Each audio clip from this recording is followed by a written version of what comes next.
അപ്പോൾ വിവാഹത്തിന് മുൻപാണെങ്കിലും ശേഷമാണെങ്കിലും ഒരുപാട് സംശയങ്ങൾ പേറിയാണ് വിവാഹ ജീവിതത്തിലേക്ക് പ്രവേശിക്കുന്നത് തന്നെ. നമ്മുടെ ഏറ്റവും വലിയ സെക്ഷൽ ഓർഗൻ നമ്മുടെ തലച്ചോറ് തന്നെയാണ്. ഇപ്പോൾ പോൺ ഫിലിംസ് കണ്ടെന്നാൽ നേരത്തെ എന്തെങ്കിലും വികാരങ്ങളോ താല്പര്യമോ ഒക്കെ ഉണ്ടാകുമായിരുന്നു. ഇപ്പോൾ അതുപോലും ഉണ്ടാവുന്നില്ല.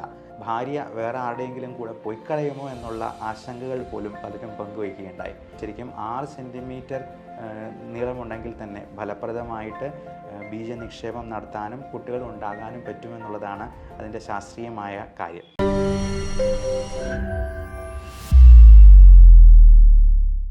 ദാമ്പത്യ ജീവിതത്തെപ്പറ്റി പല മതവിഭാഗങ്ങളിലും പ്രീ മാരേജ് ക്ലാസ് എടുക്കാനായിട്ട് ഉള്ള ഭാഗ്യം എനിക്ക് ലഭിച്ചിട്ടുണ്ട്. അതിൻ്റെ ഭാഗമായിട്ട് ക്ലാസ് എടുത്തപ്പോൾ അതിന് മുൻപും പിൻപും മെസ്സേജ് വഴിയും ഒക്കെയായിട്ട് പല ആളുകൾ പലതരത്തിലുള്ള ലൈംഗികപരമായിട്ടുള്ള സംശയങ്ങളും ചോദിച്ച് നിവാരണം നടത്തിയിട്ടുണ്ട്. അപ്പോഴൊക്കെ എനിക്ക് മനസ്സിലാക്കാൻ സാധിച്ചിട്ടുള്ളത് ആളുകൾക്ക് ഇതിനെപ്പറ്റി ഒരുപാട് സംശയങ്ങളാണ്. അഡ്രസ്സ് ചെയ്യപ്പെടാത്ത ഒരുപാട് പ്രശ്നങ്ങൾ അത് പുരുഷന്മാർക്കും സ്ത്രീകൾക്കും ഒരുപാടുണ്ട്. അപ്പോൾ വിവാഹത്തിന് മുൻപാണെങ്കിലും ശേഷമാണെങ്കിലും ഒരുപാട് സംശയങ്ങൾ പേറിയാണ് വിവാഹ ജീവിതത്തിലേക്ക് പ്രവേശിക്കുന്നത് തന്നെ. ഇപ്പോൾ നമ്മുടെ കൂട്ടുകാരാണെങ്കിൽ പോലും അവർ വിവാഹത്തിന് മുൻപ് പല കാര്യങ്ങളും സംശയം നിവൃത്തി വരുത്തിയതിന് ശേഷം അപ്പോൾ അവർക്ക് അങ്ങനെ ഒരാളോട് പറയാൻ പറ്റുന്നു എന്നുള്ളത് ചിലർക്ക് മാത്രം കിട്ടുന്ന ഒരു അനുഗ്രഹമായിരിക്കാം. എല്ലാവർക്കും അത് പറ്റിയെന്ന് വരത്തില്ല. അപ്പോൾ ഇങ്ങനെ പുറത്തു മറയാൻ മടിച്ച് അല്ലെങ്കിൽ പേടിച്ച് ജീവിതം തന്നെ ഹോമിച്ച് കളയുന്ന ഒരുപാട് ദമ്പതികളെയും ഞാൻ ഇതിനോടകം കണ്ടിട്ടുണ്ട്. അതുകൊണ്ട് തന്നെ ഈ ഒരു ലൈംഗിക രോഗങ്ങൾ എന്ന് പറയുന്ന പ്രശ്നങ്ങൾ ഒരുപാട് ചൂഷണം ചെയ്യപ്പെടുന്ന ഒന്നാണ്. നമുക്കെല്ലാം അറിയാവുന്നതുപോലെ വിപണിയിൽ പലതരത്തിലുള്ള മരുന്നുകൾ, ന്യൂട്രീഷണൽ സപ്ലിമെൻറ്റ്സ്, വൈറ്റമിൻസ് അല്ലെങ്കിൽ എനർജി ബൂസ്റ്റേഴ്സ് എന്നൊക്കെയുള്ള പേരിൽ പലതരത്തിലുള്ള വില കൂടിയ മരുന്നുകളുമൊക്കെ ഇന്ന് സുലഭമാണ്. അപ്പോൾ ഇതൊക്കെ മുതലെടുക്കുന്നത് മലയാളികളുടെ അല്ലെങ്കിൽ സാധാരണ ജനങ്ങളുടെ ഇതിനെപ്പറ്റിയുള്ള അജ്ഞതയും കോൺഫിഡൻസ് ഇല്ലായ്മയും അവരുടെ നിരാശയും ഉത്കണ്ഠയും ഒക്കെയാണ്. ഇതൊക്കെ തുറന്ന് സംസാരിക്കാനായിട്ട് ആളുകൾക്ക് ഭയങ്കര മടിയാണ്. അല്ലെങ്കിൽ ഒരു പരിധിവരെ ഡോക്ടർമാർക്ക് പോലും ഇതിനെപ്പറ്റിയൊക്കെ ഒന്ന് തുറന്ന് സംസാരിക്കാനും ഇപ്പോൾ വീഡിയോ ചെയ്യുന്നതിനെപ്പറ്റി പോലും ആൾക്കാർക്ക് മടിയാണ്. അതിനെക്കുറിച്ച് കേൾക്കുമ്പോൾ തന്നെ അതെന്തോ ഒരു തെറ്റാണെന്നോ അല്ലെങ്കിൽ ചമ്മലുളവാക്കുന്ന ഒന്ന് ആണെന്നോ ഒക്കെ ഒരു ധാരണയാണ്. അതുകൊണ്ട് ഇതിനെക്കുറിച്ച് സധൈര്യം തുറന്ന് സംസാരിക്കാനായിട്ട് ആളുകളും രോഗികളും ഡോക്ടർമാരും കൂടുതലായിട്ട് തയ്യാറാവണം എന്ന് തന്നെയാണ് എനിക്ക് തോന്നിയിട്ടുള്ളത്. നമുക്കറിയാം, ഇപ്പോൾ പുരുഷ ലൈംഗിക അവയവം അതിനെപ്പറ്റി പറയാൻ പോലും ആൾക്കാർക്ക് മടിയാണ്. പക്ഷേ നമുക്കറിയാം, അയൽ സംസ്ഥാനങ്ങളിലൊക്കെ ചിലരുടെ പേരിൽ തന്നെ ഈ അവയവമുണ്ട്. ഇപ്പോൾ ലിംഗം എന്ന് പറയാനായിട്ട് തന്നെ ആളുകൾക്ക് മടിയായിരിക്കുന്ന കൊച്ചുകുട്ടികൾക്കൊക്കെ ആണെങ്കിൽ അതൊക്കെ ഒരുപാട് ചിരി ഉളവാക്കുന്ന, തമാശ ഉളവാക്കുന്ന ഒരു സംഗതിയാണ്. അപ്പോൾ ഈ പറയുന്ന ദാമ്പത്യം തകർക്കുന്ന ഏറ്റവും വലിയ പ്രശ്നം ഇത്തരത്തിലുള്ള രോഗങ്ങൾ എന്ന് വിളിക്കാമോ എന്ന് പോലും അറിയാൻ പറ്റാത്ത രീതിയിലുള്ള ഉത്കണ്ഠകളും ആശങ്കകളും ഒക്കെയാണ്.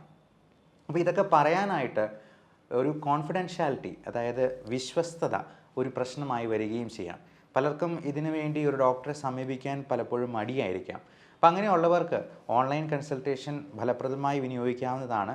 താഴെ കാണുന്ന നമ്പറിൽ നിങ്ങൾക്ക് കോൺടാക്റ്റ് ചെയ്യാവുന്നതാണ്. ഓൾ അറൗണ്ട് ദ ഗ്ലോബ് നമുക്ക് മോഡേൺ മെഡിസിനിൽ ഒരേ മരുന്നുകൾ തന്നെയാണ് അവൈലബിൾ ആയിട്ടുള്ളത്. ഒരു ഡോക്ടറുടെ പ്രിസ്ക്രിപ്ഷനോടുകൂടി നമുക്കത് കിട്ടാവുന്ന മരുന്നുകളും അതിൽ ലഭ്യമാണ്. 9567710073 എന്ന നമ്പറിൽ വാട്സപ്പ് ചെയ്യാവുന്നതുമാണ്.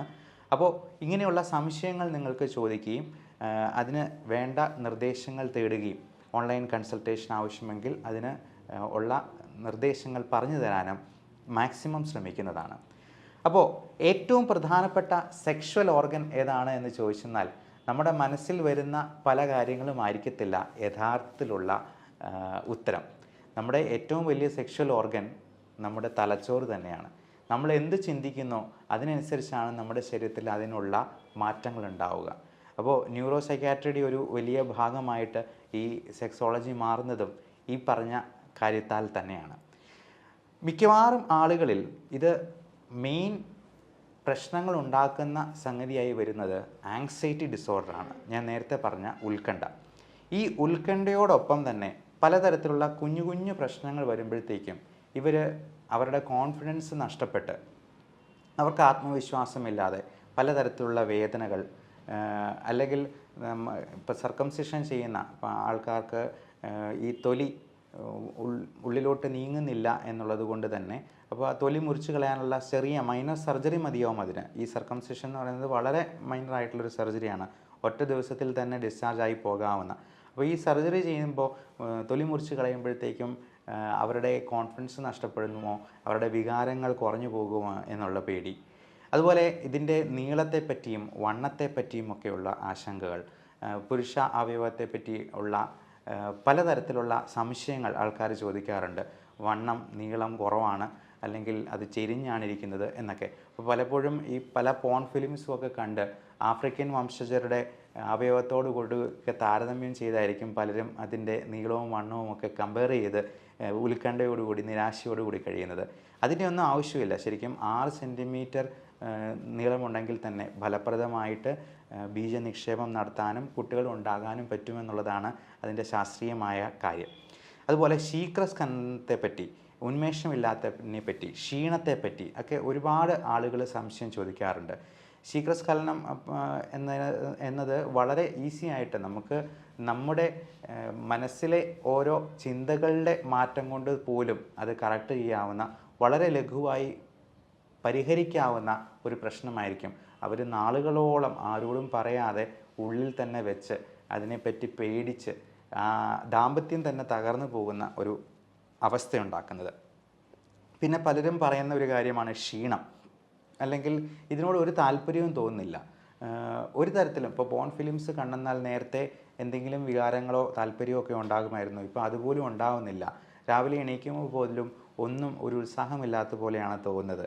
അപ്പോൾ അതുകൊണ്ട് തന്നെ സ്വന്തം ഭാര്യയെ തൃപ്തിപ്പെടുത്താൻ പറ്റുന്നുണ്ടോ എന്നുള്ള പേടി, അത് തുറന്ന് ചോദിക്കാനുള്ള മടി, അതുകൊണ്ട് തന്നെ കോൺഫിഡൻസ് ഇല്ലാതിരിക്കുന്നു. ഭാര്യ വേറെ ആരുടെയെങ്കിലും കൂടെ പോയിക്കളയുമോ എന്നുള്ള ആശങ്കകൾ പോലും പലരും പങ്കുവയ്ക്കുകയുണ്ടായി. അപ്പോൾ ഇങ്ങനെയുള്ള കാര്യങ്ങളെല്ലാം കൊണ്ട് ഡൈവോഴ്സായി പോകുമോ, ജീവിതം തകർന്നു പോകുമോ എന്നെല്ലാം പലരും പേടിക്കാറുണ്ട്. അങ്ങനെയുള്ള സംശയങ്ങൾ ചോദിക്കാറുണ്ട്. അപ്പോൾ ഇങ്ങനെയുള്ള സംശയങ്ങളൊക്കെ ഉള്ളിൽ വയ്ക്കാതെ നിങ്ങൾക്ക് അടുപ്പമുള്ള ഒരു ഡോക്ടറുമായിട്ട് സംവദിച്ച് അതിന് വേണ്ട രീതിയിലുള്ള കൗൺസിലിങ്ങും ട്രീറ്റ്മെൻറ്റും നടത്തി അതിനെ പരിഹരിച്ച് മുൻപോട്ട് പോകാനായിട്ട് പ്രത്യേകം ശ്രദ്ധിക്കുക. അതുപോലെ പലർക്കും അറിയില്ല കുട്ടി ഉണ്ടാവാനായിട്ട് ഏതൊക്കെ ദിവസങ്ങളിൽ ബന്ധപ്പെടണം എന്നുള്ളത്. അത് ലഘുവായിട്ടൊന്ന് പറഞ്ഞു തരാം. നമ്മൾ ഒരു സ്ത്രീയുടെ മെൻസസ് തുടങ്ങുന്ന ദിവസം ഡേ 1 എന്ന് കണക്കാക്കിയെന്നാൽ, അതായത് പീരിയഡ്സ് തുടങ്ങുന്ന ദിവസം 1ാമത്തെ ദിവസമാണ് എന്ന് കണക്കാക്കിയെന്നാൽ, അത് മുതൽ 14ാമത്തെ ദിവസത്തിലാണ് ബീജവുമായിട്ട് സങ്കലനം ചെയ്യാനായിട്ട് തക്കവണ്ണം അണ്ഡം അല്ലെങ്കിൽ ഓവം സെക്രറ്റഡായി അവരുടെ ശരീരത്തിലുണ്ടാവുക. അപ്പോൾ ഈ 14ാമത്തെ ദിവസമായിരിക്കും നമുക്ക് കുട്ടി ഉണ്ടാകാനായിട്ട് ബന്ധപ്പെടാൻ ഏറ്റവും അനുയോജ്യമായിട്ടുള്ള സമയം എന്നുള്ളത് മനസ്സിലാക്കുക. അപ്പോൾ 28 ദിവസം മെൻസ്ട്രുവൽ സൈക്കിളുള്ള ഒരു സ്ത്രീയുടെ കാര്യമാണ് ഈ പറഞ്ഞത്. അപ്പം അതിൽ വ്യത്യാസം വരുന്നുണ്ടെങ്കിൽ അതിനനുസരിച്ച് ദിവസങ്ങളിലും കുറച്ച് വ്യത്യാസം വന്നേക്കാം. PCOD പോലുള്ള പ്രശ്നങ്ങളതും ഉള്ളതുകൊണ്ട് മെൻസസ് വളരെ റെഗുലറായിട്ട് വരാത്ത ആളുകളിൽ ആ തരത്തിൽ നമ്മൾ ഈ ഓവം സെക്രീറ്റ് ചെയ്യുന്ന ദിവസങ്ങൾ ഏതാണെന്ന് കൃത്യമായിട്ട് കാൽക്കുലേറ്റ് ചെയ്യാനും അതിന് വേണ്ട ടെസ്റ്റുകൾ നടത്തി അതിന് വേണ്ട രീതിയിൽ നമ്മൾ ഈ സെക്ഷൽ ഇൻ്റർകോഴ്സ് അതിൻ്റെ ടൈമിങ് ശ്രദ്ധിക്കാനായിട്ടും പ്രത്യേകം നോക്കുക. അപ്പോൾ ഇതേപോലെ തന്നെ നമ്മൾ ഗർഭധാരണം ഒഴിവാക്കാനായിട്ട് ബാക്കിയുള്ള ദിവസങ്ങളിൽ ബന്ധപ്പെടുന്നതിന് കുഴപ്പമില്ല എന്നുള്ളത് മനസ്സിലാക്കുക. പിന്നെ ഇതിൻ്റെ ശുചിത്വ പാലനം അതിൽ വളരെ പ്രധാനമാണ്. പലപ്പോഴും നമുക്കറിയാം ഹണിമൂൺ സിസ്റ്റൈറ്റിസ് എന്ന് പറയുന്നൊരു സംഗതിയുണ്ട്. കല്യാണം കഴിച്ചിട്ട് ആദ്യത്തെ നാളുകളിൽ തന്നെ സ്ത്രീക്ക് യൂറിനറി ഇൻഫെക്ഷൻ ഉണ്ടാകുക, റെക്കറൻ്റായിട്ട് യൂറിനറി ഇൻഫെക്ഷൻ ഉണ്ടാകുക. അപ്പോൾ അത് പ്രധാനമായിട്ടും നിർജ്ജലീകരണം, നന്നായിട്ട് വെള്ളം കുടിക്കാത്തത് കൊണ്ട് വരാം. പിന്നെ ആദ്യമായിട്ട് ബന്ധപ്പെടുമ്പോൾ സെക്ഷൽ ഇൻ്റർകോഴ്സ് ഉണ്ടാകുമ്പോൾ ഈ യൂറിനറി ട്രാക്റ്റിൽ ഉണ്ടാകുന്ന ഇൻഫെക്ഷൻസ് അത് മാറ്റാനായിട്ട് നമ്മൾ സെക്സിന് മുൻപും ഇൻ്റർകോഴ്സിന് മുൻപും പിൻപും നന്നായിട്ട് കഴുകുക. അത് കഴിയുമെങ്കിൽ ഒരു വജൈനൽ സൊല്യൂഷൻ, ആൻറ്റിസെപ്റ്റിക് സൊല്യൂഷൻ വെച്ച് ഉള്ളും കൂടി കഴുകി വൃത്തിയാക്കാനായിട്ട് ശ്രദ്ധിക്കുക. അതുപോലെ ഇതിന് മുൻപും പിൻപും യൂറിൻ പാസ് ചെയ്യാനായിട്ടും പ്രത്യേകം ശ്രദ്ധിക്കുക. നന്നായിട്ട് വെള്ളം കുടിച്ച് യൂറിൻ പാസ് ചെയ്തില്ലെന്നുണ്ടെങ്കിൽ പലപ്പോഴും യൂറിനറി ഇൻഫെക്ഷൻ ഉണ്ടാകാനുള്ള സാധ്യതയുണ്ട്. അതേപോലെ തന്നെ നമ്മൾ ടോയ്ലറ്റിൽ പോയതിന് ശേഷം കഴുകുന്നത് ഫ്രണ്ടിലോട്ട് കഴുകാതെ ബാക്കിലോട്ട് കഴുകാനായിട്ടും ശ്രദ്ധിക്കുക. നമ്മൾ ഫ്രണ്ടിലോട്ട് കഴിയുമ്പോഴേക്കും പലപ്പോഴും ഈ ഫീക്കൽ മാറ്റർ യൂറിനറി ട്രാക്റ്റിലോട്ട് വരാനും അവിടെ കണ്ടാമിനേറ്റ് ചെയ്യാനുമുള്ള സാധ്യത കൂടുതലുണ്ട്. അതോടൊപ്പം അവിടുത്തെ ഹെയർ കഴിവതും റിമൂവ് ചെയ്ത് അവിടെ ഏറ്റവും വൃത്തിയായിട്ട് സൂക്ഷിക്കാനും അടിവസ്ത്രങ്ങൾ കൃത്യമായിട്ട് മാറി ഉപയോഗിക്കാനും ഈർപ്പം നിലനിന്ന് അവിടെ ബാക്കിയുള്ള ഇൻഫെക്ഷൻസ് വരാതിരിക്കാനും പ്രത്യേകമായിട്ട് ശ്രദ്ധിക്കുക. അപ്പോൾ ഈ സെക്ഷൽ ഇൻ്റർകോഴ്സിൽ ശുചിത്വ പാലനത്തെ പറ്റിയും നമ്മൾ കൃത്യമായിട്ട് അറിഞ്ഞിരിക്കണം. പിന്നെ ഇതിന് കഴിക്കേണ്ട ഭക്ഷണത്തെ ക്രമത്തെക്കുറിച്ചും നമുക്ക് പ്രോട്ടീൻ റിച്ച് ആയിട്ടുള്ള ഫുഡ് കഴിച്ചെന്നാൽ കൂടുതലായിട്ടുള്ള ഒരു കായികശേഷിയും അതോടൊപ്പം കാലറിയും നമുക്ക് കിട്ടും. സെക്സ് എന്ന് പറയുന്നത് ഒരുപാട് കാലറീസ് അല്ലെങ്കിൽ ഒരുപാട് എനർജി ഉപയോഗപ്പെടുന്ന ഒരു നല്ല ഫിസിക്കൽ എയ്റോബിക് എക്സസൈസ് കൂടിയാണ് എന്നുള്ളത് മനസ്സിലാക്കുക. നല്ല ഉറക്കം കിട്ടാനും നല്ല രീതിയിൽ നമ്മുടെ ഹെൽത്ത് മെയിൻറ്റെയിൻ ചെയ്യാനും cardiac and respiratory health maintain ചെയ്യാനും അതൊരു പക്ഷേ നല്ല സഹായിച്ചേക്കും. അതൊരു നല്ല സ്ട്രെസ് ബസ്റ്ററും കൂടിയാണ്. പിന്നെ നമ്മൾ ഇംഗ്ലീഷിൽ പറയുന്ന പോലെ സെക്സ് എന്ന് പറയുന്നത് ലവ് മേക്കിംഗ് ആണ്. നമ്മുടെ സ്നേഹം എക്സ്പ്രസ് ചെയ്യാനായിട്ടുള്ള ഒരു സാധ്യതയാണ് സെക്ഷൽ ഇൻ്റർകോഴ്സിലൂടെ നമ്മൾ ഉപയോഗപ്പെടുത്തേണ്ടത്. ഒരിക്കലും അത് നമ്മുടെ കായികശേഷി തെളിയിക്കാനുള്ളതോ അല്ലെങ്കിൽ നമ്മുടെ ആണത്വമോ പുരുഷത്വമോ ഒക്കെ പ്രകടമാക്കാനുള്ള ഒരു സീനായിട്ടല്ല നമ്മളത് ഉപയോഗപ്പെടുത്തേണ്ടത്. സെക്ഷൽ ഇൻ്റർകോഴ്സ് നടക്കണമെന്ന് പോലുമില്ല ഒരു സ്ത്രീക്ക് ഉത്തേജനമുണ്ടാകാനും ഒരു കാമസമ്പൂർത്തി ഉണ്ടാകാനായിട്ടും. അപ്പോൾ അതിന് മനസ്സുള്ള ഒരു പുരുഷൻ്റെ ഒരു വിരൽ നന്നായി അനങ്ങിയെന്നാൽ പോലും അതിന് സാധ്യമാകും എന്നുള്ള കാര്യം പ്രത്യേകം ഓർക്കുക. ഒരിക്കലും ഈ സെക്ഷൽ ഇൻ്റർകോഴ്സിൽ ഉള്ള കായികശേഷി കുറഞ്ഞു പോയി എന്നുള്ള ഉത്കണ്ഠ മനസ്സിൽ വയ്ക്കാതെ നമുക്ക് സ്ത്രീക്ക് മാക്സിമം കരുതലും സ്നേഹവും കൊടുക്കുക. അവർക്ക് ചുംബനങ്ങളിലൂടെ പോലും ഒരു സ്ത്രീയെ ഓർഗാസത്തിൽ എത്തിക്കാം എന്നുള്ളതാണ്. പലപ്പോഴും സ്ത്രീകളൊന്നും ഓർഗാസം എന്താണെന്ന് അറിയാത്ത ആൾക്കാരുണ്ട്. ഒരു 20-30% സ്ത്രീകൾക്കും അതെന്താണെന്ന് പോലും അറിയാൻ പറ്റിയിട്ടില്ല എന്നുള്ളതാണ് പല ഗവേഷണങ്ങളും പറഞ്ഞിട്ടുള്ളത്. അപ്പോൾ അതിന് കാരണം പലപ്പോഴും പുരുഷന്മാരൊക്കെ പണ്ടൊക്കെ വേട്ടയാടി അല്ലെങ്കിൽ യുദ്ധം ചെയ്യാൻ വേണ്ടി പോകുമ്പോഴേക്കും അവർക്ക് എത്രയും പെട്ടെന്ന് സന്താനോൽപാദനം മാത്രമായിട്ട് ഈ സെക്ഷൽ ഇൻ്റർകോഴ്സ് മാറിയിരുന്ന ഒരവസ്ഥയുണ്ടായിരുന്നു. പക്ഷേ ഇന്ന് അങ്ങനെയല്ല. നമ്മൾ വേട്ടയാടിയുമൊന്നുമല്ല നമ്മൾ ഭക്ഷണം കഴിക്കുന്നത്, നമ്മൾ കൃഷി ചെയ്യുന്നുണ്ട്. അപ്പോൾ ഇപ്പോൾ ഈ സെക്ഷൽ ഇൻ്റർകോഴ്സ് എന്ന് പറയുന്നത് it has change to love making. അത് സ്നേഹം എക്സ്പ്രസ് ചെയ്യാനുള്ള ഒരു പ്രക്രിയയായി തന്നെ അതിനെ കാണുക. അപ്പോൾ ഇതിനെപ്പറ്റിയുള്ള സംശയങ്ങൾ ചോദിക്കാനും ഓൺലൈൻ കൺസൾട്ടേഷനും നിങ്ങൾക്ക് ഈ നമ്പർ ഉപയോഗപ്പെടുത്താവുന്നതാണ്. എല്ലാവർക്കും നല്ല മാനസിക ശാരീരിക ആരോഗ്യം ആശംസിക്കുന്നു. നന്ദി, നമസ്കാരം.